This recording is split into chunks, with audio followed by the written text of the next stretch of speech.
AVEVA OMI is definitely a very slick, it's essentially a data-driven visualization layer that's going to go on top of system platform. It's this visualization layer that sits on top of system platform, and it's wrapped in to system platform 2017.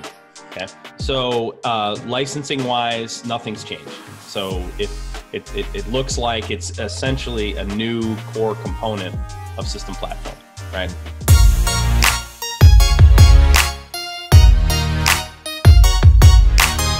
Hope so. Like to get to, and these are, and a lot of the marketing brochures you tackle graphics, and it's all very easy to get to that point. The reality is that most of us work with other things, and we see more and more IoT-enabled assets, IoT-enabled operations, enabled business systems. And if you have been in this industry for a while, you will have noticed that over the years, it was always a gradual step change to go to a newer technology. However, the step change that is coming up now looks more exponential.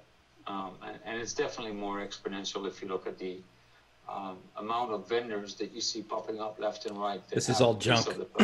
Everything he said so far just confuses people. It's all junk. Where you can see that this is starting to become a very big change for our industry, and this is something that we want to play in and be a partner in your journey going forwards. So that's where we also put our investments, is basically in the cloud-based technology system platform and the majority of our products to enable them to be IoT ready and to be able to talk to cloud-based systems. The organization have begun their digital transformation, I believe. So there are a bunch of industry challenges that we all know about, like rising costs. This is a good slide right here. Cybersecurity. This is a meaningful slide right here. Companies. Then there are also technology trends on the right, which is cloud IoT and big data analytics. But in the middle, you will see your business imperatives. So what you would like to achieve is things like operational efficiency, enterprise-wide visibility for enhanced decision support, agility in meeting and change requirements, and then operator productivity, of course. If we look then at the Intel's Operations Management Interface, we just recently had a release in January, which was called Update 3. But in total, we released now 4 releases of 2017, which was the original release, 2017, which came out in June 2017. And then after that, we had 3 more releases, which was Update 1, 2, and 3. So a total of 4 releases for 2017. And I can say by far, the investments into this area were probably one of the largest that this company ever did. So the new technology is available to you is definitely something that was built from ground up and that is completely new. Importantly, of course, it's not mandatory. You can, if you have your existing installations on System Platform and System Platform 2014 or older, you can migrate into 2017 without using any of the new technologies. So the new technologies are, for the most part, complementary, and you can use them. So Untouched OMI is something you can use. You're not forced to use it by us. So it's whenever it would benefit you, you would use it. But when you use it, there will be a 90% reduction in time to develop for multi-monitor, for example. Very handy for things like control rooms. No scripting for navigation, and 100% coverage of any resolution or screen type. The reusable HMI engineering, the multi-screen framework, is really where the content gets abstracted from the display. So if you look at for example, if you look at a typical web browser and you go to a news site like, I don't know, CNN, for example, and you would. He could just save us some time by saying we're using web development principles for the UI. The layout of that particular site switches 2 or 3 times, and mostly 3 times. And so there is a portrait layout, there is a tablet layout. This is one of the biggest deals, though, no scripting for navigation. In most web pages, you're providing 3 layouts for 3 form factors. What you don't want is the content to change. So this is also something that OMI provides, is it provides you layouts, and those layouts you can use arranging your content. So as you can see on these little paintings, is that the content doesn't change, the layout does change per device. And this is something that we implemented in our new visualization, which is Intouch OMI, which makes it then easy to go from one to the other form factor. So the layouts really this is by itself, I could talk a long time about this slide, but you can see it as this way. Your graphics on your system have a certain key. They have a certain metadata with them that tells the graphic, I'm of this type. I'm of the type overview. All right, so this is the good info. The panes and the layouts are of a certain type. This is edge driven. So this is the self-aware SCADA component.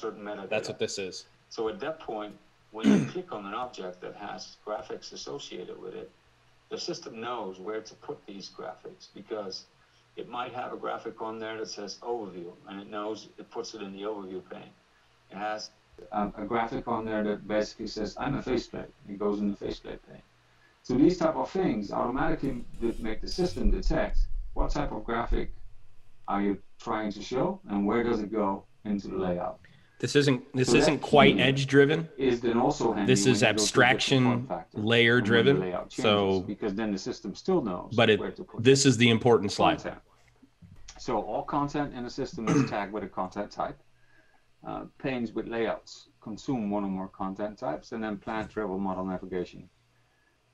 So this is not only model driven, but it can also handle. You're asking a question. So without you, like, a lot of effort. What if the data is meant for multiple types of content? It needs to go at X, Y, Z, at those coordinates, and no, you don't have to worry about that. You just make the second monitor a different content type, and whatever content type you have on the asset will go to that monitor.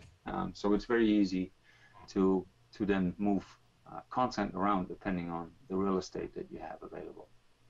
So that's really a paradigm shift, we believe, in HMI configuration, because before you had Intouch for System Platform, and you still have that, Intouch OMI will give you a native visualization method for System Platform which understands the System Platform model.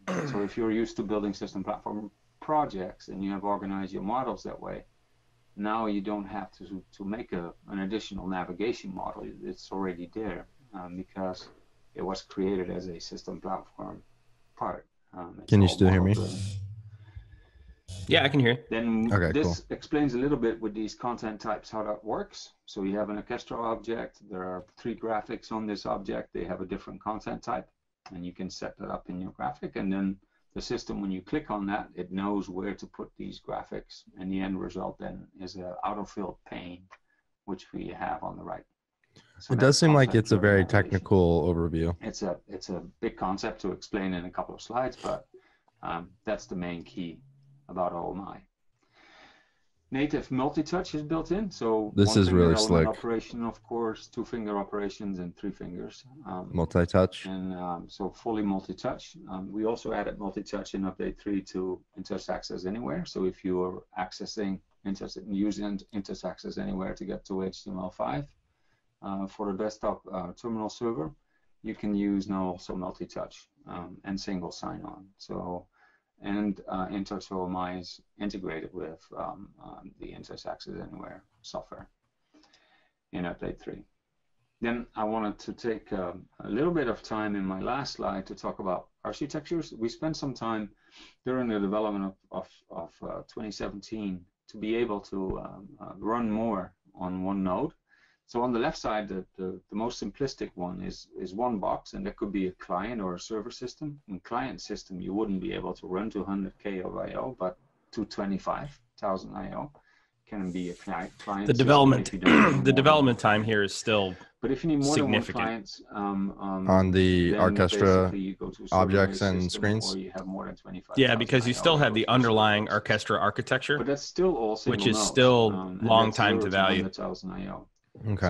So in significant time to value. The biggest advantage of orchestra is the ability to manage centrally and deploy every second a single object across a wide array of applications. Run that on one machine with 16 cores. Still trying to understand where, say, object-oriented development, like orchestra objects and custom objects play together.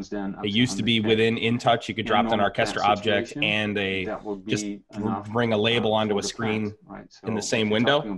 But with this new layout, it looks to me like it's going to require, with OMI, it's going to require you use orchestra only.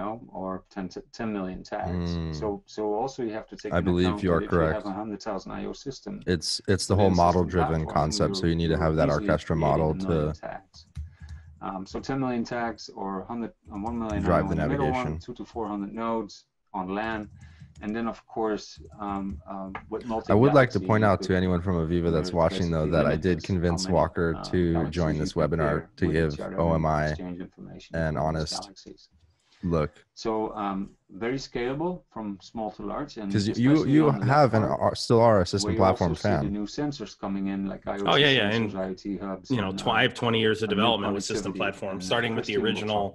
I mean, with InTouch 7.5. Over to Christian. So, and then we're gonna let me see, change presenter. Okay. So thank you, Rob. You're welcome. Let me know. I think now you can all see. Adnock, that's that. Yeah. Dude, they love showing that screen, dude. That's got to be such an expensive. Like, imagine how much the screen costs, let alone the whole system. You know. Okay. So thanks, Rob. So I think the scalability is one where I want to start talking, also to show the flexibility we have on the scalability of this. I will say be scalable. It's definitely right. Yeah, they're really driving that one home. It's a different it's a paradigm shift from your normal that enables InTouch screens. the company to monitor and no question. I mean, it's definitely going to be scalable. But also to manage the. But this, I can tell you right now that they're targeting existing Wonderware system platform users. This tool and this isn't for the whole market. This is for the existing users. Definitely. Well, so the OMI portion is what expands capability beyond system platform, but you wouldn't have it if you didn't have system platform. That's right. If you don't have system platform, you're not using OMI. Right. But I don't think that necessarily negates a greenfield. That can be, of course not. But again, it's pretty tough to make the argument why you should. You should develop all the time. Consume the additional capex to develop system platform over a platform like Ignition or Factory Studio, which now Ignition with 8 and Perspective gives you all this, literally gives you all this functionality already right out of the box with a shorter time to value and a better licensing model. And same thing with Factory Studio. It's all native mobile. I mean, what they're doing here is data-driven native mobile. That is taking the orchestra object and driving the visualization with native mobile. That's what they're doing. Right. So different type of users. In this case, are the operators are doing wrong. This is good for system platform users. I mean, if they're not going to walk away from the existing investment, for existing system platform users, this is a good step up. Because it's going to be very low time to value for existing system platform users. Got it. So what is the thing that takes the longest to develop the orchestra objects? Aren't they just similar to Ignition UDT? No. So because of they use a level of inheritance in the orchestra object, so you have to use. Okay, we see your screen now. Thank you, Chrissy. The orchestra object is basically a template in Ignition. And so the super tag is the UDT. Is an important topic where we can deploy multi-control. So it's just, I mean, it's the same principles though. It's just, you're saying it just takes a little bit longer? Significantly longer to develop. Can be just focus on the role of the operator. Is it? Unless you were going to use existing orchestra objects, So you weren't going to And this build is any new ones? by the Wonderware system platform. System platform Like use the out-of-the-box ones? Industrial software Right. that has been I in could the see the market for graphics more taking than a long time, 15 but years. I'm just thinking And of we are like able the tags to in the catch, back end. all this information thanks to the I mean, to me, it would connectivity to the be typical similar automation to building systems it that out of manage the plant, ignition. I mean, DCS, building out of PLC, ignition SCADA, UDT RTUs architecture that and could be distributed across the world, and maybe a also, little bit longer. Well, no, leveraging because on the connectivity standards like OPC-UA. I mean, let's just say you have One of the a facts that we decent have is ignition also that developer this, versus a platform is really also capable quick, to manage different type of like, or a, devices, what we call let's put more it together, IoT quick devices. ignition developer Being versus able a to quick. use the new standards that we have in these devices, and being able to deploy and also to get information from all these new type of devices. And that will enable us to create different type of applications that go with some context to the desktop to mobile devices, applications that can That's a great question. can be managed in the Spark plug control B. room, but also leverage on the cloud technology to enable this information to other type of users. That all right, so let me, I want to talk about so in ignition, I can create a UDT, a tag UDT, and I can inherit that a million times. Okay. You can do, and you can do that easily. I can basically say, create a new UDT of parent type X, right?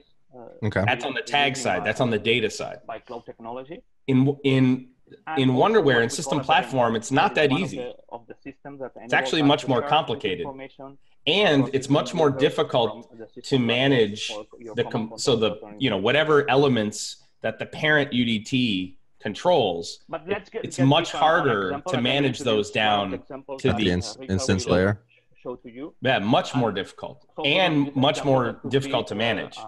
This OMI application on the template side, you can build a template in Ignition from an existing graphic and edit it. First of all, this application quickly much easier than you can in Orchestra, right? I mean, you can do it in Orchestra, but it's much, there are way more steps you have to go through, and just being able to navigate to that object within the UI is incredibly difficult. That's the stuff that adds to the time to value. Right. You got to go back to the Galaxy. You got to go right ignition, just right click. The information from the fleet management system in order to provide the right information for a production planner, a production manager. System platform wasn't developed for developers. But for example, we can also introduce other Ignition was engineers. In this case, yeah, Ignition developed inductive automation built Ignition for developers. They made no assumptions about how the platform would be used. It's very sensitive, for example, on that's what Factory Studio and Ignition have in common. That's why an Ignition developer is going to kill a Wonderware developer every day, all day long, in terms of time to value. But this screen looks clean though. If this screen is like more or less components out of the box, this would take you a minute to get it to look that clean in Ignition. You know what I'm saying? Yes. Especially with the limited components and perspective right now. My slide now. Yes. This is their whole digital twin. So this is so let's give Ignition that one that you could get to market quicker, but there's the whole other portion. I mean, the operations is just one piece of the operation asset lifecycle. There's all those other components, the design software, all the different industry vertical specific softwares like oil and gas. They have like real-time prediction engine for like O&G prices across different buyers. I mean, they have a lot of stuff that plugs into their inputs, software and only gets the user 60 to 70% of what they want.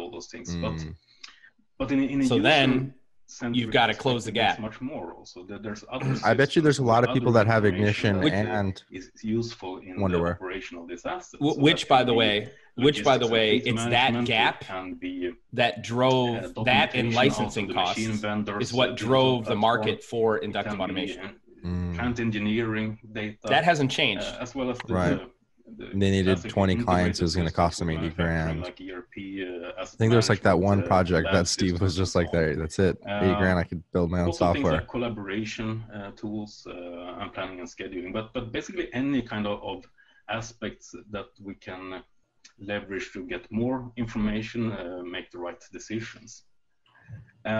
OMI introduces an app framework for this, where we have embedded in that layout and content management framework. Flow developed an InTouch OMI app. Concept of apps, which allows us to, instead of duplicating information, we can embed components and information and views out of the source systems seamlessly into I'm assuming this is and to do so in a way that not .NET only SDK puts the that they stuff on the screen, but also drives it contextually. I don't know the exact flavor of the SDK of the user, and we're doing that for all the AVEVA software and services. But we also want to bring in any other software service device into this, so we can get analytics charts, we can get camera feeds, collaboration tools like Slack, Teams, or whatever you're using, mapping, geospatial services, weather data, or whatnot. Basically, what is required in terms of information and controlled input for the user to conduct his work task. And the goal of this is to provide context-driven and task-oriented experience in order to reduce the stress, the non-value work, and potential errors in operating the systems, to kind of remove the walls that we have established between operational and information technology, and also to open up for a commercialization of reviews. I love how you circled it. So we're again, that means nothing. hard now to drive that literally means nothing. Providing third-party apps and tools into this framework, and we have some exciting ones in the pipeline. We also offer a digital exchange. This is what Saudi make all he these on. Components available. So the digital exchange, it has information about all the different solutions that we provide and where we can provide value. It also has a big partner dictionary in terms of services, but also specifically for OMI and system platform, there's also here apps for the OMI app framework, and as well as easy access to implementation. I wonder if they had a Canary Labs OMI app. Services that could be applicable for building these kind of applications.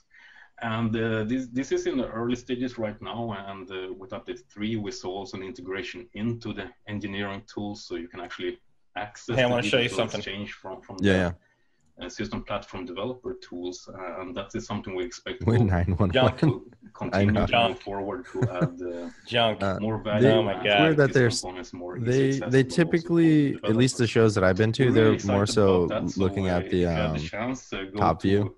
Exchange.aveva.com or reach out to us to top view alarms, which is it's pretty good. I like the digital exchange. I like this concept a lot. Right. I figured you would, because that's one of your 4 is like being able to go online and download the software, try it for free. Types of right. I like this concept a lot.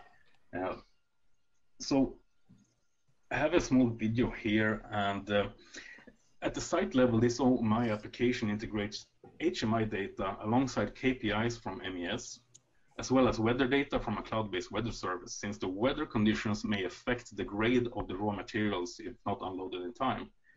It's also integrating geographical locations of the delivery trucks here, either by integrating a fleet management system or by directly acquiring onboard sensory data from the trucks. OMI can visualize the truck location. It's like open maps. Process graphics and the standard OMI map application. So you say they make assumptions about the way that the data should be consumed, but sure, look at production versus target. Right. And this allows the user to proactively. But for most manufacturers that maybe don't know what they're doing, maybe that direction is needed.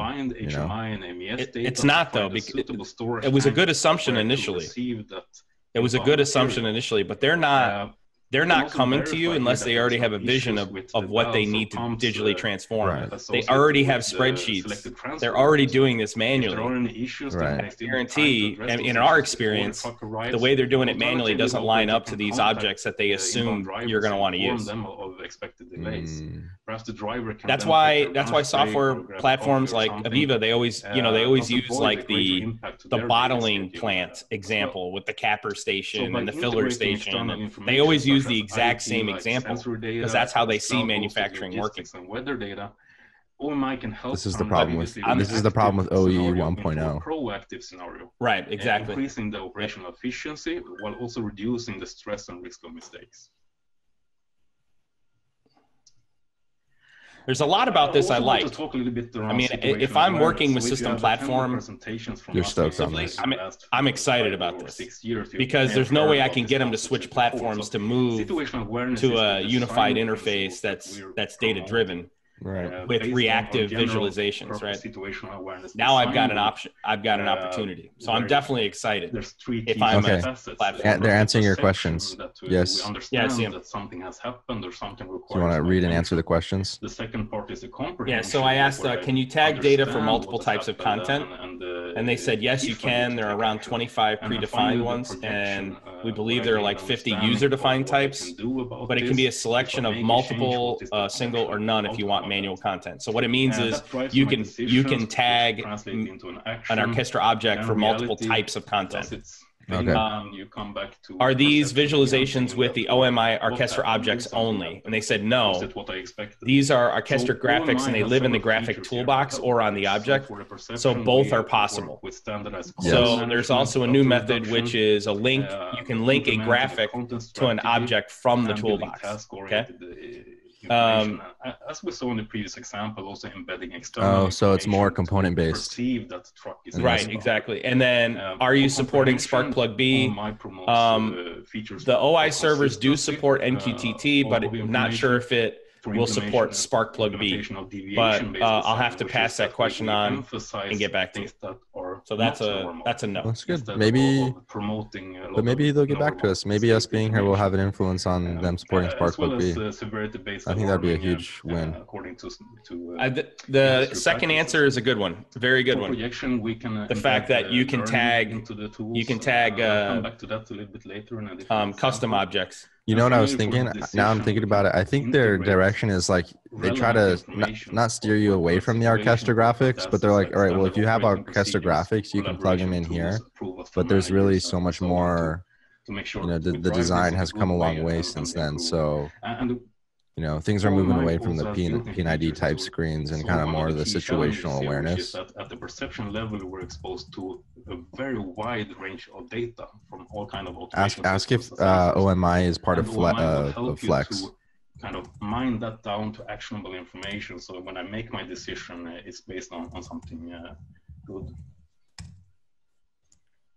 Situational awareness in general is a design philosophy. Screen number 3 looks really clean. Kind of design we follow a strict process. And I put this slide here because I find it interesting that this can also help you to reduce risk. Has that Schneider Electric feel to it though?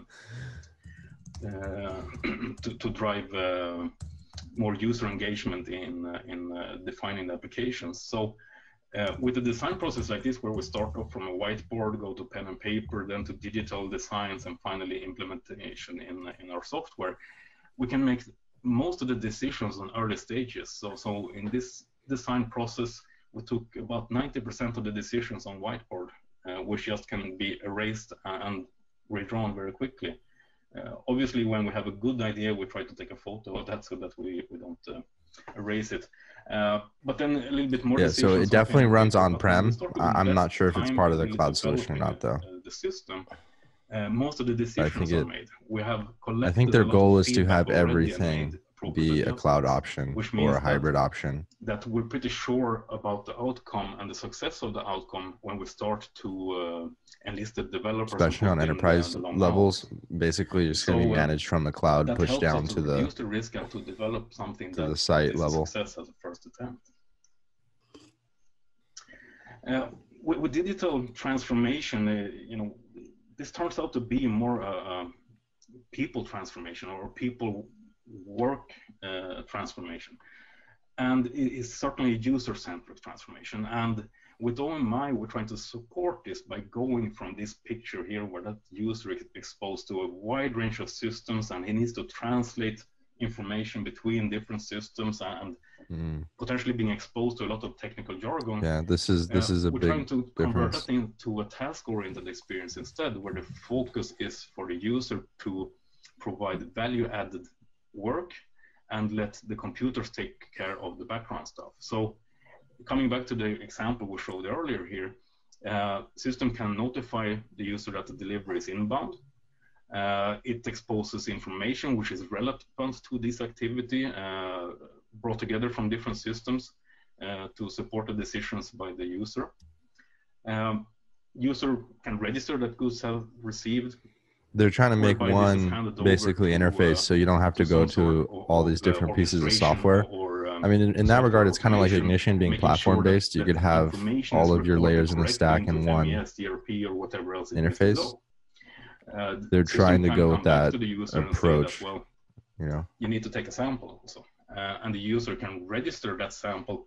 And again, that orchestration. It's amazing that we're only now having this discussion with respect to Wonderware when it's been a reality with Ignition since 2008. Back into the collection of systems. I mean, we take this for granted. User here is notified this type of architecture is a prerequisite for the types of solutions we develop with Ignition or Factory Studio.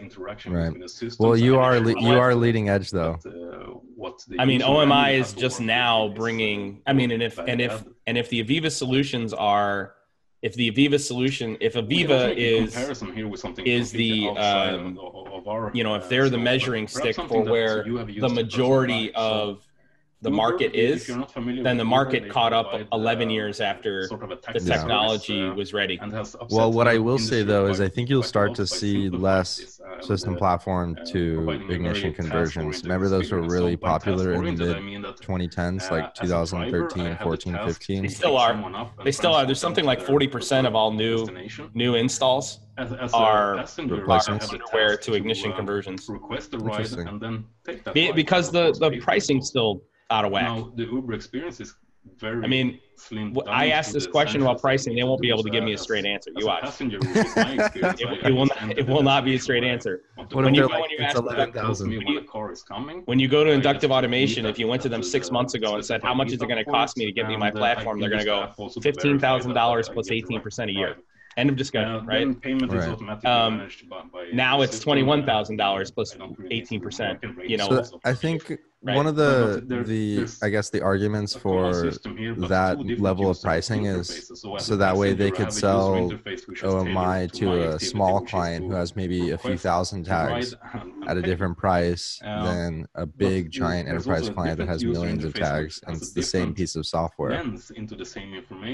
Whereas Ignition has only one price, so they're somewhere in between the small, like they're charging too much for a small system.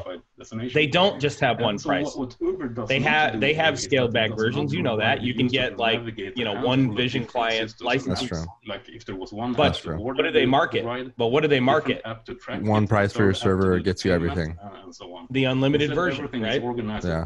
But are they going to tell us they have that? No, they won't. So we can try to take that with us. They do have a version now with unlimited tags. Try to be as clever and nice as Uber, but how much is it? Along the same principles here. I'm not exactly sure. I think it's. So Ignition's version is 20. Ignition's with perspective is 21,000. I'll have to get back to you. I think it might be InTouch Edge. Factory Studios is 10,000. Look at that. I don't even work for them, and I know those numbers. You know, InTouch Edge is, I think, a spin-off of the InduSoft quality management system Web Studio. Through a consistently formatted. That's what it used to be. InTouch Machine Edition. Well, like they rolled that product into their own brand label and called it InTouch Machine Edition. Now it's called InTouch Edge. So I like using the data. I like using the data-driven navigation. Right. Because in Ignition, you would have to build that yourself. You would have to build your own database model. You would have to design it. Or you don't have to. What you can do is if you build your tags that way, you can have your tags drive your navigation. And then, but you would have to script that. That is a great idea. That's one of the simplest. I mean, you can build a just a simple web app in perspective that you can just kind of browse your tag structure and get down to the base values like pretty easily, you know, and it's all recursive browsing, and when you change the structure of your tags, it changes the layout of your screen.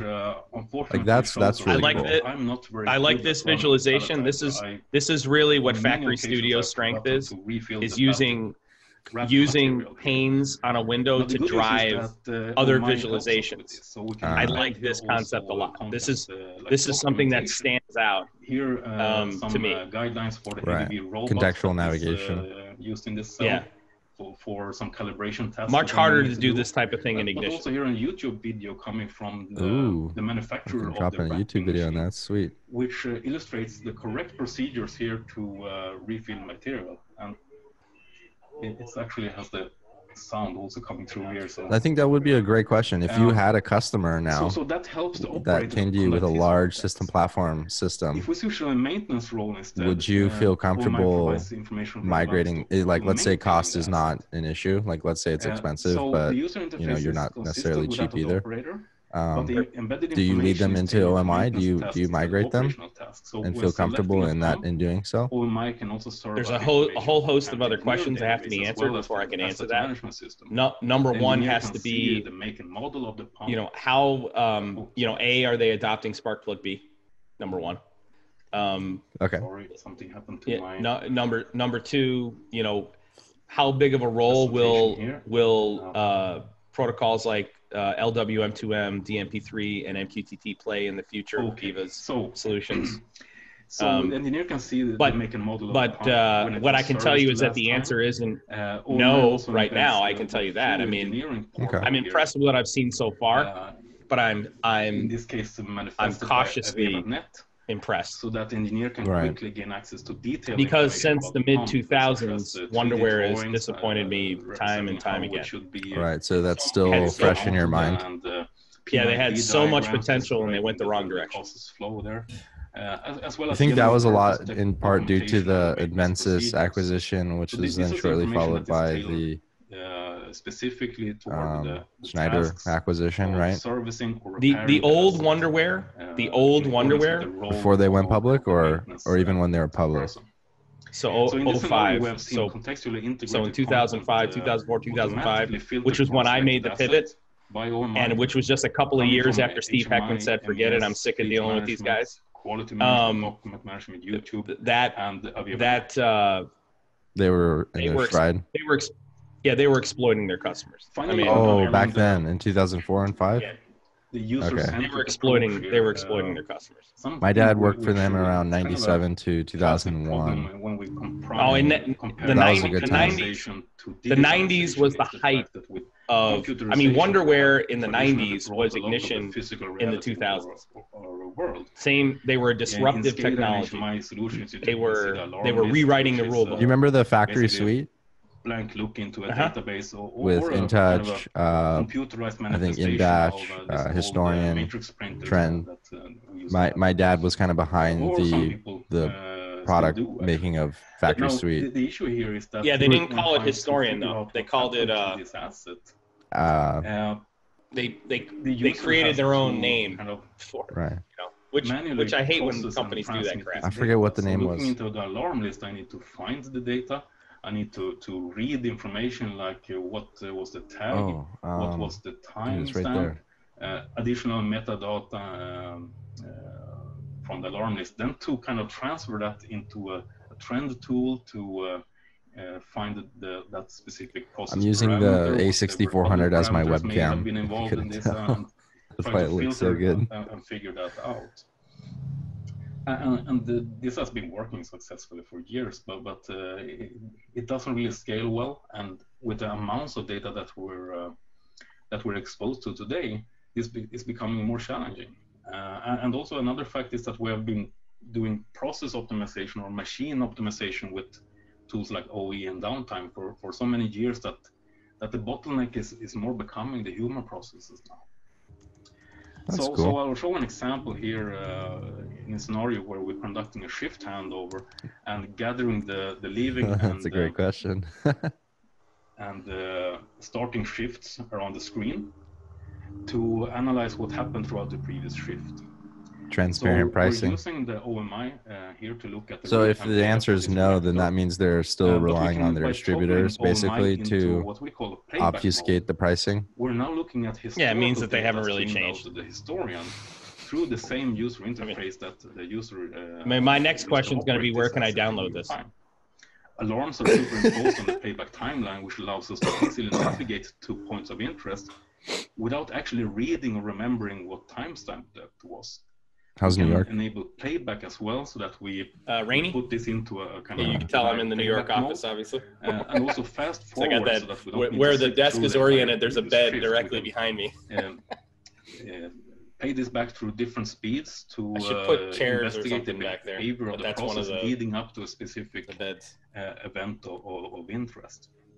And we can of course put this into pause and investigate a little bit more in detail. Go to navigate to different asset or go deeper in the asset model to see different perspectives on the historical behavior. Thanks for joining in this webinar though. We can just toggle back to real-time. I figured it was more time effective than going to a full week of training.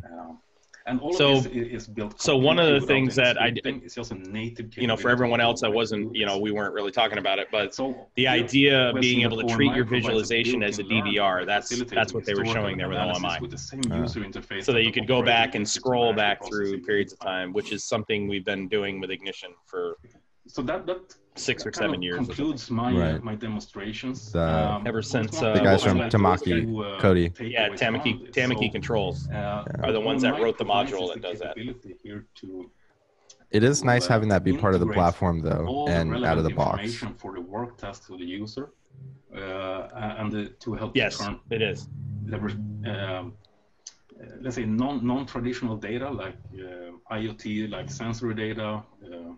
Cloud hosted because then when you're tagging your objects, there's nothing, there's no indirection or kind of intermediary tag in order to accomplish the playback. It's just native to the platform. Theme throughout. Also, we try to reduce the stress. I mean, there's definitely arguments to both sides of. Context-driven navigation is a huge boon in terms of engineering efficiency, but also allows us to build a very task-oriented, completely open platform versus one that is a big game changer does stuff for you. But like you said, makes assumptions about the way that you're going to consume the data. Instructional videos, any kind of guidance and operational procedures, as well as providing playback through the same user interface that you use in your daily work. Now, none of these things has really been impossible to do before, but what OMI really delivers here is the ability to do this in a cost-efficient way. The engineering costs associated. It would have cost tens of millions of dollars to develop what they just showed with in the previous system platform. By Rob earlier. So while it was technically possible, an agile approach to right. It would have owning and maintaining not manageable. Also, and I don't know. I don't think the viewers will be able to hear what he's saying. But what's important here is there are two things that he's really said that are really actually three things that are important. Number one, visualizations are data driven. We call that edge driven. That is the object on the edge is driving the visualization itself, whether the visualization even exists or what lives on the screen. Number one. Number two, we have to stop relying on people so much. Part of digital transformation is making operators and supervisors and managers' jobs easier, not relying on them more heavily, okay? Because that becomes a hurdle to success when you're digitally transforming. And number three, you have to be agile in deploying solutions, which he just said. I've completed. I'll hand back also and invite Christian and Rob to give any closing comments. Yeah, I'm recording the desktop audio on my computer on OBS, so I can splice it together in post. Thank you, Richard. Okay. Now we have about there's 10 got to be a minutes better way for to do this. Q&A session. During the presentation, we have received in real time some. I think this is a great way to create content. If we jump into a serious webinar or an inductive webinar, we can just provide commentary and record it. And give some answers to that. Yeah, sure. So some of the questions here were, It's where can we get a demo application of what you just showed from Moran? So that will Let's be see if they answer provided the pricing question. by, depending on what the demo needs are exactly, provided by Ricard and Christian. Yeah, I will say that Wonderware California is starting to accept like online ordering and stuff. Node-driven, object-driven OMI runs on-prem alongside system platform, or is it a cloud solution? So OMI is a visualization product that goes with system platform. You get it with system platform. It uses the same licensing as Intouch for system platform. Actually, if you have today system platform with Intouch, and you would go from 2014 R2 to 2017, automatically for all the sessions you already have and all the client licenses you have, you also get an additional OMI license. So if you had 10 Intouch client licenses, you can also run now 10 additional OMI clients when you upgrade to 2017. And they can be on different stations. So you're entitled to run OMI side by side with Intouch. You don't need additional licensing. Now, if you want more clients, then you need additional licensing. There are two ways we offer our software. One is Perpetual, which is where you size your system accordingly based on the amount of I/O that you have, and you buy a license accordingly. There's also so another ridiculous, model, which man. is unlimited, which is our So ridiculous. model, which so is the answer is there's no way I would recommend anyone use this. What is a annual fee? They're still using 3-year, 5-year plan. They are still using ancient licensing practices. Lower annual cost, and you have what would you like to see them do? The software. You can use as many unlimited as you want and as many simple I/O as you unlimited want. tags, unlimited I/O, unlimited clients. And those are the two models we offer. How would that pricing model work with a cloud-based solution? Each country, of course. Go SaaS. In the cloud application, I mean, unlimited, like SaaS by nature is scalable, you know. Users. So like right now, I pay $5.95 a month for product X per user. Same concept. Okay. I can add and drop users as I want. We have an on-prem historian. So even if you had one user, but 1 million tags would cost the same as one user and 1,000 tags. Product now for Intouch yes. System platform. There is a publisher where you can because naturally a system with 1 million users or 1 million tags is going to have more users. And then, well, what about Office 365? It doesn't matter who you are, you're paying $10 a month per user. You can create 1 million documents. Yeah, or I can create one. Everybody can Dropbox is similar, that I'm paying one price per user, minimum of 3 users, but I get unlimited Dropbox storage. They just keep Does it cost more money? Does it cost more money to develop? Try it free of charge. Does it cost more money to develop these solutions as it does to develop Office 365? No. Are you going to have more people using Office 365 than using long-term, than using a solution like AVEVA's OMI? No. Specification of MQTT. I know we support MQTT. There's going to be more operators. What Sparkplug in this context mean? I'm not the product manager for that part, but I can ask that question. That's actually a great model. Sparkplug B is Sparkplug B. Is the, I think we need to pass that forward also, but reach out to us directly if you have our contact details, or through your distributor or local contact. They will get hold of us, and we'll try to figure that out. I can't say for sure myself. Yeah.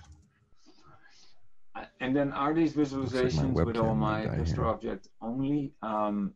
They are not Orchestra objects. So the OMI visualization uses Orchestra graphics. So Orchestra graphics is central. They're sitting on the screen a lot. What are they talking about? So Intouch uses those. OMI uses the same graphics. They're answering questions. Graphics. Oh, okay. These same graphics are the way the OBS worked, I had to plumb it into OBS, so OBS is recording it, but I can't hear it.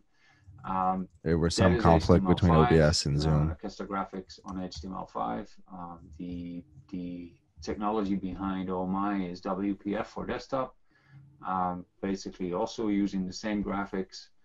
And then the cloud system, where we now also have graphics, they are fixed function. Yeah, right I wish now, in Zoom it was able to share the desktop sound. And then later this year, we'll add functionality that you can that. publish your own orchestra graphics to the cloud. So out of a visualization perspective, it's all using the same graphic technology, which is orchestra graphics in this case. And they can be tied to how they don't know what Sparkplug-B is, depends, and they put MQTT. See, this is an example of they took a graphic. Someone told them that they had MQTT support, okay? And this salesperson right-clicked on a logo. They Googled MQTT, and they right-clicked on a logo that said MQTT IoT and dropped it in here. So then the consumer is watching this thinking, oh, they support MQTT. Well, no, they don't support it within an industrial capacity, and certainly not in a best practices, within the best in class. So what is the data is meant for multiple types of content? I think I have answered that one. It can handle multiple types of content. If something maybe we should go to AVEVA World UK next week in 2 weeks. If you're sending content, oh no, it's next week. It's the 14th and 15th. We're going to be in Dallas, huh? Then the last one in here is we're meeting Vikram. Published somewhere. So pricing is with our distributors, of course. Right. They can provide pricing for the products. That's our channel. That's how we go to market. AVEVA doesn't go to market directly. So the pricing is with our distributors in each country. And I think that was all the questions. Nearly all those questions were from me. Zack. We have also some questions from. Did they answer the licensing Richard one? And yes, Christian. Okay, well, that's good. For example, Intouch OMI. The answer just wasn't what you wanted it to be, though. Cell phone. No, I mean, basically the answer was it's our typical pricing model. Nothing's changed about pricing. Windows desktop application and supported on Windows 10 as well as on Windows Server for remote desktop services. And it is remote. What would you charge for what would be a reasonable charge for Intouch devices? User such as phones or non-Windows tablets. Industrial-wise, you're probably going to be looking at $20 per user across the board.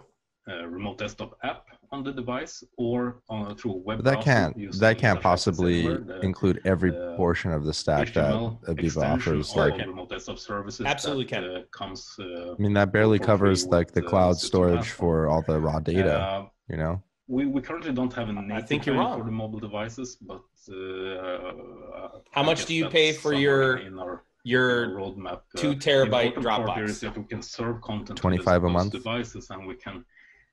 But it's unlimited. It's unlimited. It starts out at 3 terabytes, but it scales with me as I grow. So it went to 3 terabyte. Our design of the yes, it's 3 terabytes base, 25 paid monthly or 20 paid annually, minimum 3 users, but you get unlimited. And they allot you 3 terabytes up front, and then as you grow, you can get more. We also have that multi-touch capability that allows us to interact. Which is kind of frustrating. You have to like kind of ask them for more, but it's not like they won't give it to you, so it does need to be managed. But I mean, so that alone right there shows, you know, I think like your basic InTouch user could be like $10 a month, but then something like Adobe where you got the full suite of Wonderware, or you go a la carte.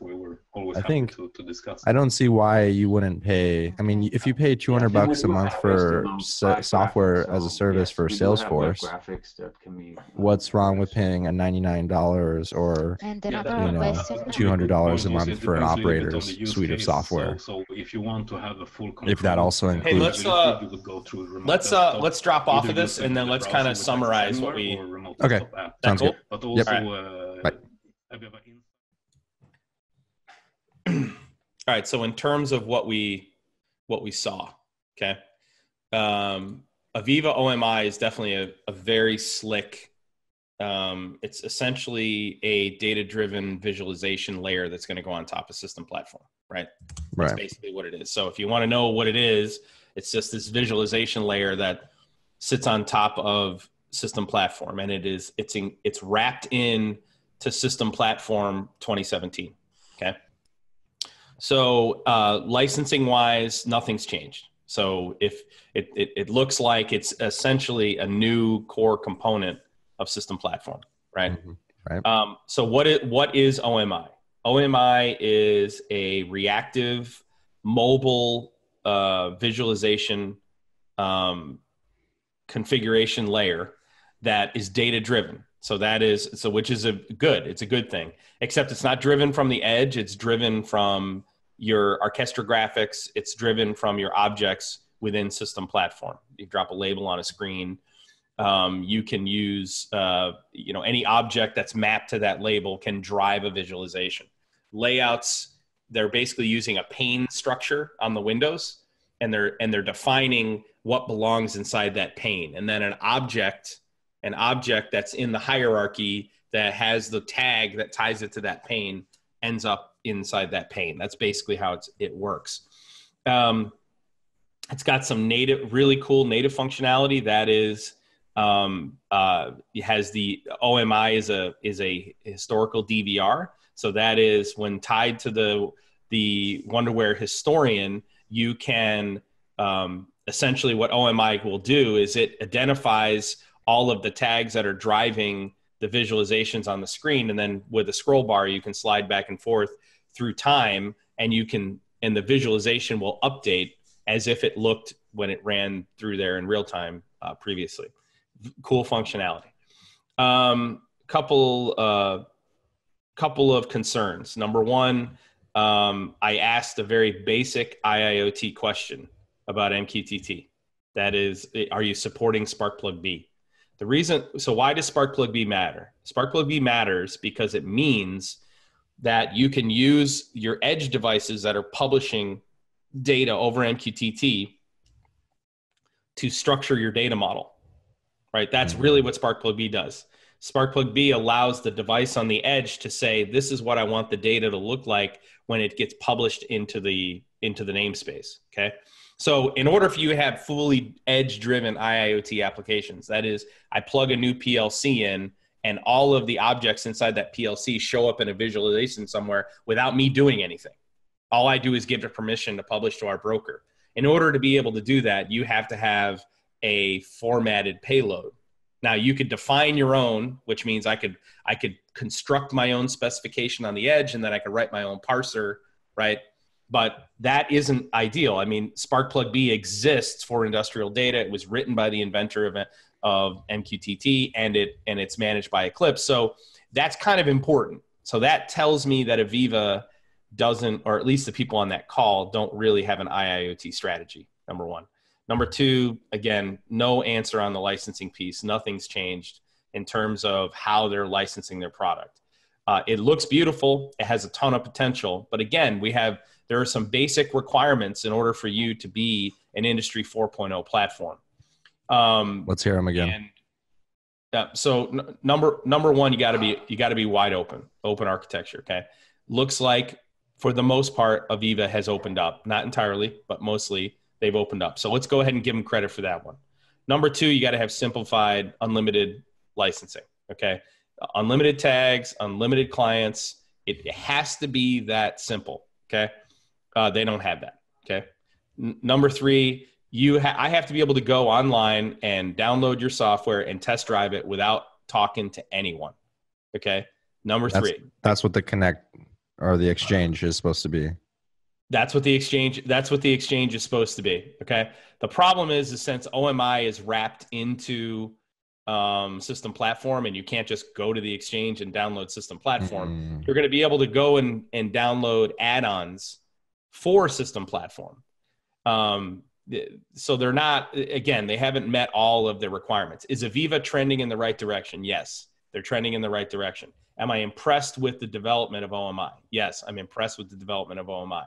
Am I going to recommend clients who have nothing to use System Platform and OMI? No. Yeah. What was number 4? What's that? 3 is you got to be able to download it. 4 is... What's number 4? The requirements? I'll have to go back and look. So completely open, transparent pricing. You can download it without trying anything. You got to be download. Oh, you have to have an IIoT strategy. IIoT strategy. Okay. So they don't seem to have an IIoT strategy. So we are. Am I going to recommend somebody who has a greenfield opportunity to use AVEVA's platform? No, definitely not. Okay. There are better platforms out there, and even if AVEVA gave it away for free, it still wouldn't be worth it. Okay. So, but if you are I would say if you are developing a InTouch system platform application, you're going to want to go in the route of OMI if you're developing it today. You're not going to want to develop a system platform old and legacy InTouch. It would be very difficult for me to make the recommendation to an existing system platform customer now that OMI has come out. Now that OMI is here, it would be really hard for me to make the recommendation to an existing system platform user to migrate to a new platform. Right. Right. So that's really, and it does sound like that's the way they're going to market with OMI, is they're trying to stem the tide of people moving away from AVEVA's solutions by giving them these path of upgrade. Right. And by going to AVEVA Flex. So there are solutions that AVEVA's offering that meet some of our requirements, and Flex is definitely going to fall into that category. Mm-hmm. So we're going to look at more and more of AVEVA's offerings, because I do believe that they are going in the right direction. I do believe that. Another one that they've recently released is called In Studio, I believe. And it's basically a cloud IDE for, I believe, system platform. So maybe that wouldn't, maybe you're not able to download the full local package, but maybe you can go to Flex, or Flex is the cloud offering, but In Studio, which is the cloud development environment, and start developing. So maybe that's something that we'll look at. So what I would say is this, is that if you look at what Rockwell has done in the last, so let's look at the big three. So the three companies that everyone complains about: Siemens, Rockwell, and AVEVA. Now, and which is it pains me to say that about AVEVA and Wonderware, because I was such a huge Wonderware fan in the 90s and in the early 2000s, right? But they lost their Schneider way. Electric kind of took it the wrong direction. Right. They lost their way in the mid 2000s, and there are consequences for losing your way, right? And one of those consequences was the development of ignition by inductive automation, right? If there wasn't a market for ignition for that type of platform, right?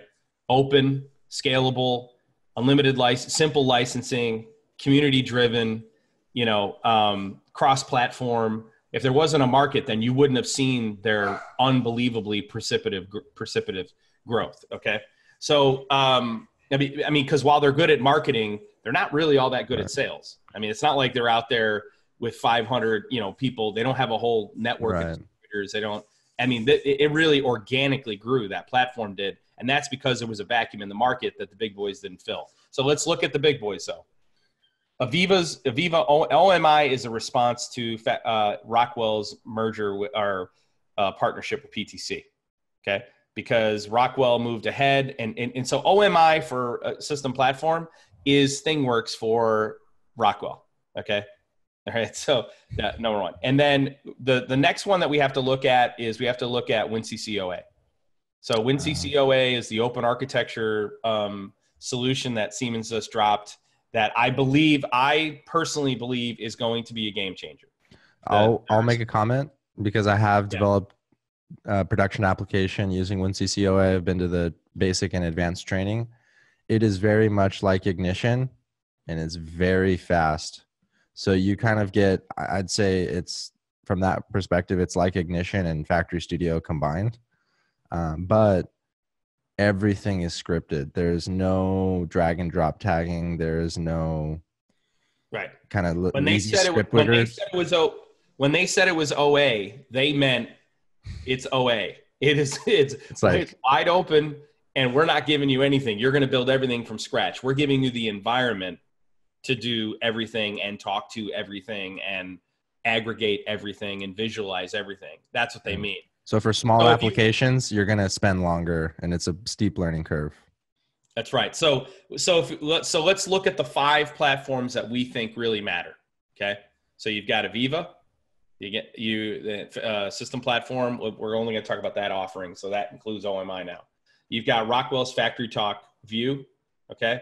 And Factory Talk Analytics. Those combined together are going to give you what you have in system platform and OMI. And then let's talk about WinCC OA. Okay. You take those 3, and the reality is they're all pretty much on the same level, right? They're maybe halfway there to what we think is a bleeding edge, digitally transformative Industry 4.0 platform. All of those are halfway there. OA is only halfway there? Well, because time to value is very, very long with OA. Got it. Right? So then you've got at the top of the heap, it's very hard to make the argument that Ignition's not your platform. It's really, really difficult to make that argument. Except for maybe Factory Studio. That's right. Industry 4.0. And if you're an Industry 4.0 developer and you're going to be digitally transforming businesses, it is really, really hard to make the argument that Ignition's not your platform. The only other platform that comes even remotely close to inductive automation's Ignition is Factory Studio. And once Factory Studio makes the updates that they've got coming in the release schedule through the end of the summer, you're basically going to have 2 platforms that are exactly on the same level with one another. And they're going to be interchangeable. The only difference is one's going to be much, much faster than the other. That's it. Awesome. So it's a great little review. So for the folks from AVEVA, that was definitely encouraging. I hope that these comments are just my transparent, authentic remarks. So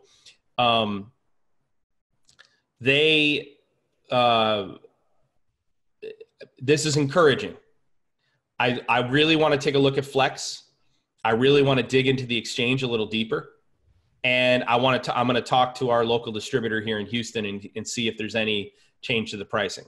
Let me say this, AVEVA, if you are listening, you have got to change your pricing model. Okay. Stop making the excuse that our distributors handle all the pricing. Okay. Get rid of your distributors. Go direct to market. It doesn't take a rocket scientist to tell you this. Right. Go direct to market. Okay. Especially with cloud. You have got to simplify your pricing.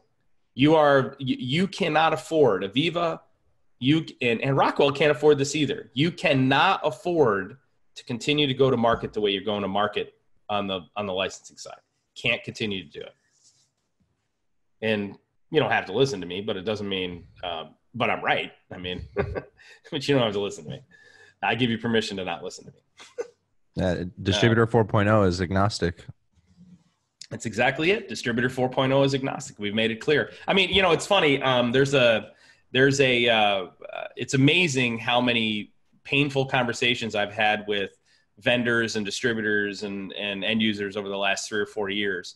But one of them really stands out. A couple of them really stands out. But there's one that stood out, a conversation I had about 2 years ago for a connectivity company. And I'm not going to put them on blast just because we have an NDA. And so I can't say their name. But it's a connectivity company and everyone knows who they are.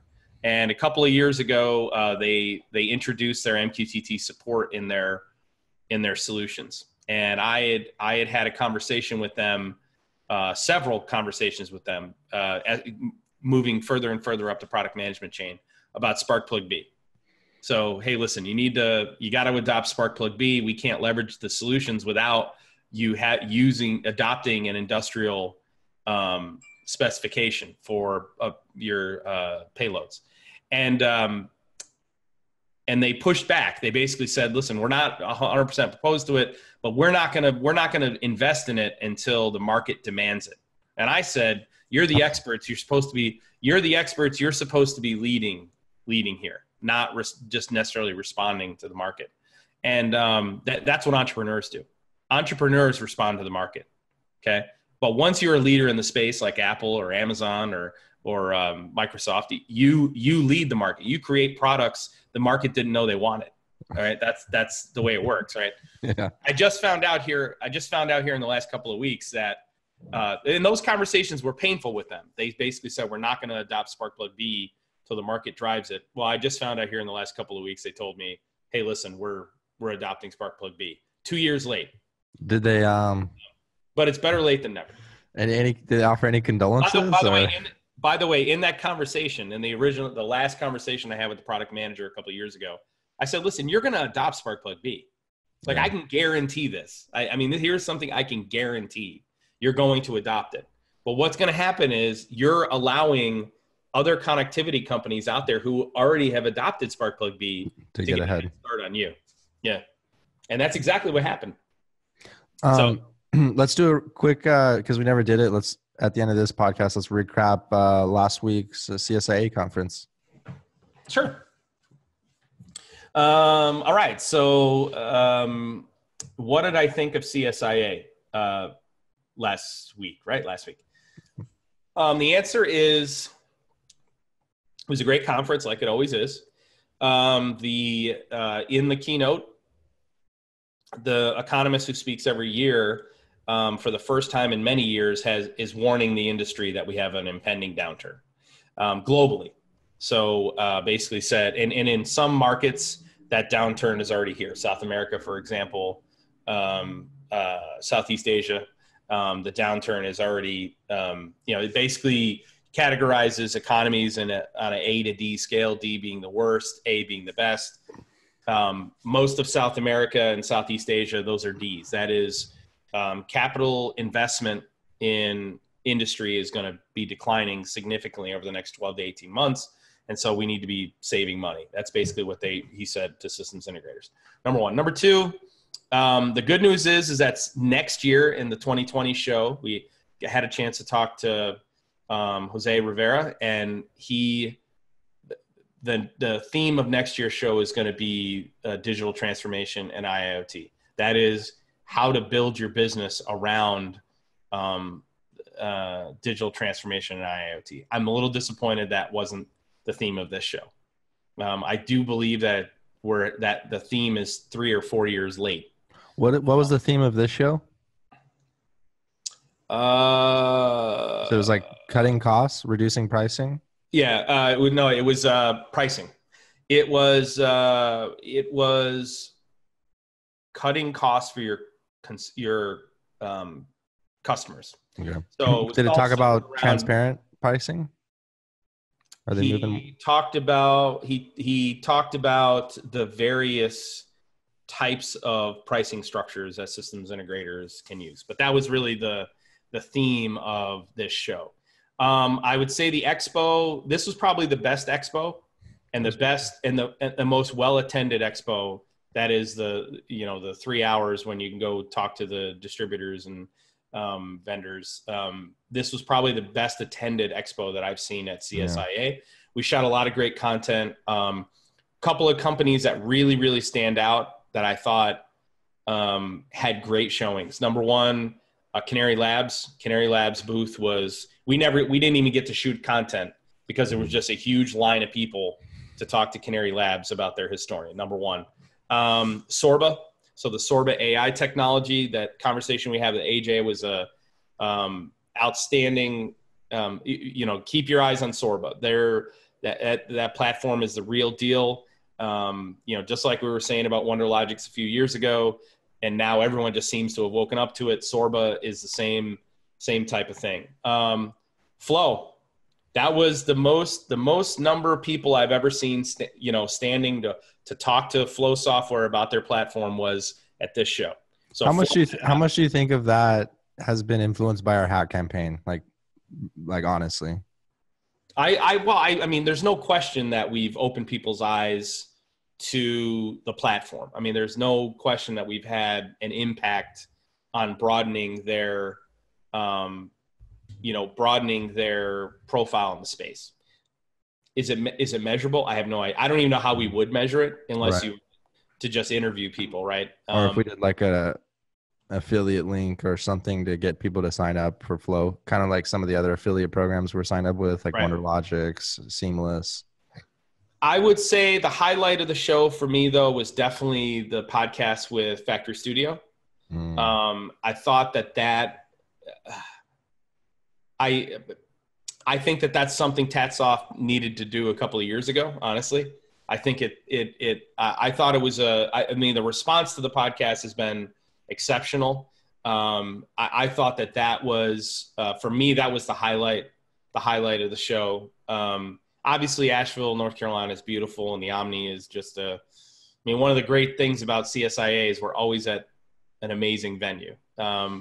They were amazing hosts. If you ever want to take your wife on an amazing, weekend getaway, the Omni in Asheville, North Carolina is where it's at.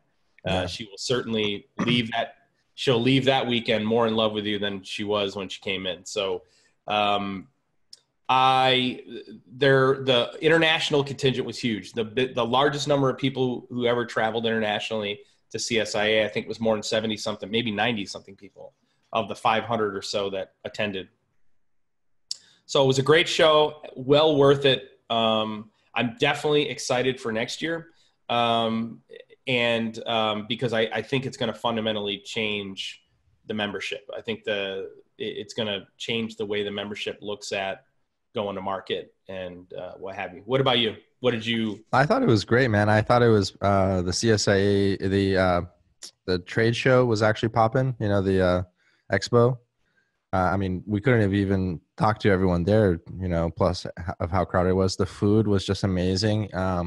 Some other conferences, like they'll go ham like on one lunch, but then the next lunch it'll be, and not calling any specific conference out, but like there'll be some, it's like, oh, now it's just like hors d'oeuvres or something, but like each meal was like full, like the pasta and well, what's crazy it was only 500 people. I mean, think about that. We go to other conferences that are only 400 or 500 guests and they'll give you like a sandwich box. You know what I mean? Like these guys, this was 4-star accoutrement. I mean, it was, I want to point something out real quick.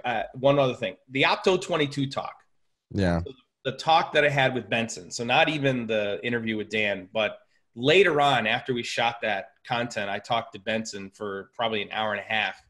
And one of the things that I took away from that conversation is that Opto, while they've been doing a good job marketing their solution, they haven't done a good job of marketing it directly to the integrator.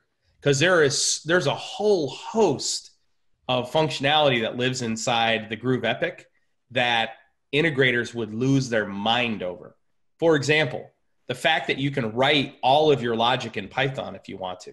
One of the things that we never even pointed out was that he had a full IIoT solution on that table. He had a windmill that the Groove Epic would turn on only when energy prices were high enough to justify operating the mill, operating the turbine. Number two, he had an andon light that was indicating whether or not, I don't know, was it Amazon? Netflix stock went up or down. Netflix. It was indicating green means that Netflix is up for the day. Red means Netflix is down. Fully integrated, not through middleware, but through the Groove Epic. So there was no middleware. I mean, they was hitting the web services from the Groove Epic. So those are the types of things that they have not done a good job of marketing directly to SIs. Where, I mean, the truth is the Groove Epic can really be your edge node, your turnkey edge node. You said it was the perfect solution for your edge applications. I mean, it really is. I mean, with both a combination of process control and edge computing. I mean, and so, I mean, I'm very excited to get the trainer in because I want to build a demo and show it out, show it off to the community. So, but anyway, go ahead. I was pretty, obviously Expo was really good. Our podcast was good. Well received. The TATSoft podcast was really well received, but also the podcast I was on, the CSIA podcast, was pretty well received on my channel. A lot of people listen to that. They got to hear my backstory and hear my transformation. And I think a lot of people are like, more so today than a year ago, people are starting to actually get like, hey, Zack is kind of onto something, like let's start paying a little bit more attention to Zack and Walker and what they're doing and how they're actually having a huge impact on the industry. I think the big thing with you, we've talked about this before, is that, I think you know, you've talked about being on the spectrum and having Asperger's and not picking up on social cues. I think too many people, I think too many people hold that against you, and that piece makes them ignore the message. And I think now the message has been so loud, they can't ignore it anymore. You know what I mean? It's like, so, like, no way that, you know, like, give me an example. You know, so for example, you know, you may post or say something that a lot of people would be like, man, I wouldn't have said that. You know, what was he thinking? Well, Right. The reality is that when you're the type of person who doesn't pick up social cues, you have Asperger's, and you don't pick up on social cues, you think you're just being transparent and fair, and people will, you know what I mean? That it's, you know, like when you did the Vertex video, right? Mm-hmm. Why I left Vertex. Me personally, I had no problem with it, because if I owned Vertex, I just would have replied in the thread, right? So to me, as a personal person, I would have given my reply publicly and would have been okay with that. But most people would not be okay with that, right? Most employers would be like, what the hell was this guy thinking, you know? And I think it's unfair to hold that against you. Well, I think it's funny because look at there's a guy who quit VaynerMedia, been working, you know, for Gary Vaynerchuk at VaynerMedia, very successful agency, 800, 900 employees. He quit this week. The video has like, he's, you know, I quit VaynerMedia. You know, that's the thing content creators do when they quit and go out on their own. They make a announcement, you know, they stake their claim. Gary even interviewed him and was like supporting him. He's like, we'll probably talk more now. He's like, I support you in doing that. So I think this is the difference in between. But this is what's wrong with the system integration field. People need to start getting with the times. And that's why I'm like, okay. And I think, you know, the owner of that company is still maybe a little bit upset about that, because it's like there still seems to be some things like where he may be holding that against me, and which sucks. But, you know, at the same time, it's like I kind of got to do, I mean, no innovation has gone without resistance, you know, and I'm sure you feel the same way. Yeah, I mean, listen, my entire career has been I've forged ahead in my career. And when people were always telling me that the way my approach is wrong. But you know, the reality is that I've always believed that as long as you're values driven, I'm a values human being. I'm at the end of the day, I'm a good human being. I contribute to my community. I don't exploit people. You know, I don't lie. I'm a good human being. I may give you some bad news, and I may say things you may not want to hear, but I care whether or not I'm right. I don't care whether or not I'm liked. Yeah. At the end of the day, I want to know, if you think I'm wrong, tell me. And I think that's the way everyone should be. I think everyone should be more focused on having the facts and the empirical data behind them than the fact that they hurt somebody's feelings. Right. And okay. I think makes you and I very similar. At the end of the day, if one of my people leaves in Intellic Integration or one of my other companies, and they post on LinkedIn or Facebook or whatever why they left, and well, then it's a failure of leadership on my part. You know what I mean? Like, I either hired the wrong person, I didn't foster them when they were here, or I didn't create an environment where they felt like they could say that to my face before they left. Mm-hmm. Well, I did say those things to him though before I left. It was more so wanting to clear the air of everyone internally within the company, so that way they all knew, and just also my audience, and also for myself. If I look back in 5 years, like, what the hell was I thinking leaving Vertex, one of the best system integrators in the industry? Like, why would I do? It's like leaving Google. You know, it's like, why would you do that? Well, you know, when you work there for they're definitely not Google. Okay. But are they an innovative company, and do they have the capability to be a leader in the industry? Yes, they do. Then there's no question about it. They have, and there's a lot of companies out there that they're kind of like inductive. Yeah. What I would say is that, you know, being a trendsetter, being an innovator, being authentic. I mean, how many people are going to shoot this video? I mean, granted, we're in our New York office, but we have sleeping quarters for engineers. How many people are going to shoot this with a bed behind them? And I'm wearing a Under Armour work t-shirt. Well, I mean, the audience, the community craves authenticity and transparency. You have to ask yourself at the end of the day, as a leader, am I authentic? At the end of the day, am I transparent? And if the answer is no, then eventually you're going to get exposed. In this day and age, digital, you will be exposed. You will be exposed. Authenticity and transparency are a prerequisite for success in the digital age. Yeah. I got two things on that note. So what are you thinking of the new video edits? I think it's awesome. What's the new software you moved to?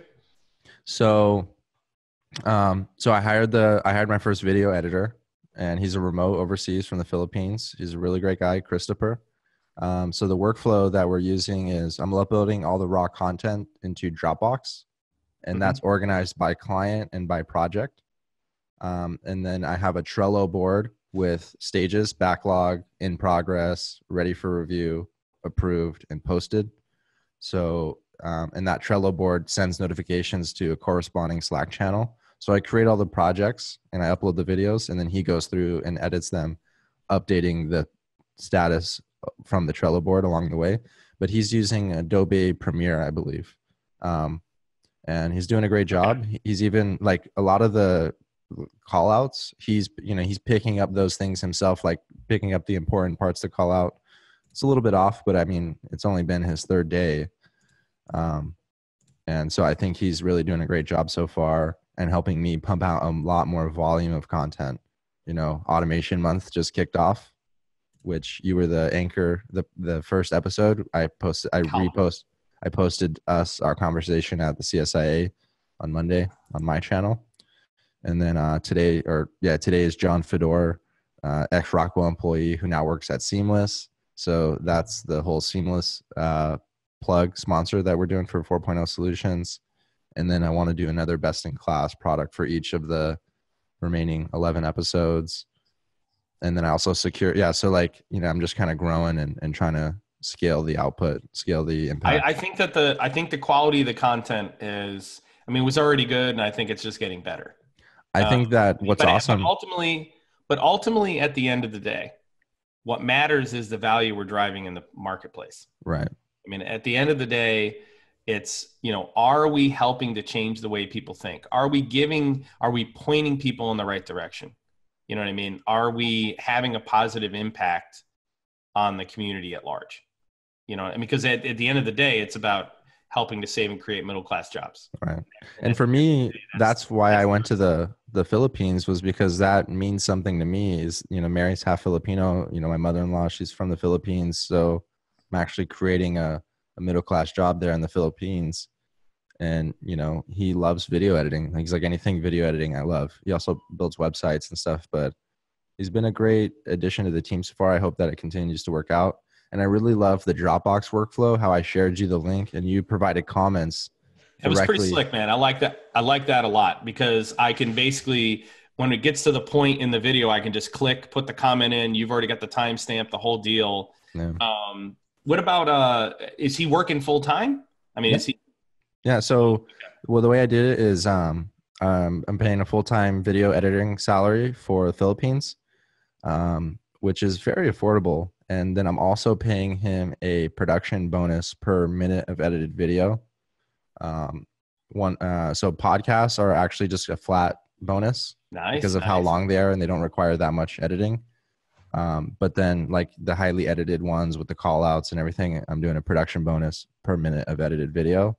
And I'm not even, he was suggesting what time tracking software do you want to use? I'm like, all right, well, I'm just more focused on the output. So, and you have as many videos as you want to edit, and you have the production bonus. So, as long as he's been pumping out a consistent video every day. So I'm pretty pleased with that, Slick. Awesome, dude. All right, man. Hey, thanks for joining, man. My pleasure, dude. Hey, we need to shoot some new content. So we need to get together, and whether you come out here and we shoot it, or whether you just. What about in Dallas next week? Is it next week that we're doing it? doing the thing? Yeah, it's Tuesday. Okay, let me. We're shooting the podcast with Vikram. Yeah. Okay, sweet. All right. Yeah, we'll do it then, cool, and all right, we'll see you.